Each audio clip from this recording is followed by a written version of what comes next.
McKinsey & Company gathered an estimate that states that female job loss rates due to COVID-19 are about 1.8 times higher than male job loss rates due to COVID-19. This is comparing a 5.7% rate to a 3.1% rate. This is just one startling fact that touches on the topic of how COVID-19 has affected workers and women globally. In my speech today, I'll be referencing the effects that COVID-19 has had specifically on gender equality and women. This will relate to the women taking this course because it personally impacts them, as well as the men taking this course because we can learn more about this subject that does not relate specifically to us. The three main points I'll be reviewing in my speech today are how COVID-19 affected employed people and people in general, as well as diving into the specifics of how it affected women and gender disparities, as well as looking into the future and our potential solutions of how we could solve this issue. The COVID-19 pandemic has drastically affected employed workers, as we all know. Unemployment rates began to rise, as well as income beginning to drop in 2020. According to the UN Foundation, the pandemic led to 10% or $3.5 trillion being lost just in the first 3 quarters of 2020. That is a shocking statistic that shows just how greatly this pandemic has affected our economy.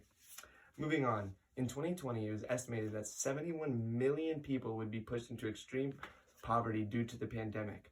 While this does seem like a drastic number, and it is technically incorrect, it is not completely drastic. Looking back at our perspective in 2020, the pandemic seems like a never-ending issue that affected every level of our economy, whether it was our minimum wage jobs or high-end corporations. Moving on from how the COVID-19 pandemic affected jobs and economy in general, we can dive deeper into the women aspect of this pandemic. Diving in, we can see domestic violence rates in certain areas have risen up to 30% due to women being quarantined with their abusers. That is just one statistic that highlights how women are being affected by this pandemic. According to McKinsey & Company, female jobs were 19% more at risk simply because they were in areas disproportionately represented that were negatively affected by COVID. In simpler terms, this means that just because women were in areas that were affected negatively by COVID, they had a 19% more chance of losing their job, as this being their reason, than men. This is completely unfair and is now not even noticed as a reason if COVID-19 is flared in one specific region, which proves its full incorrectness.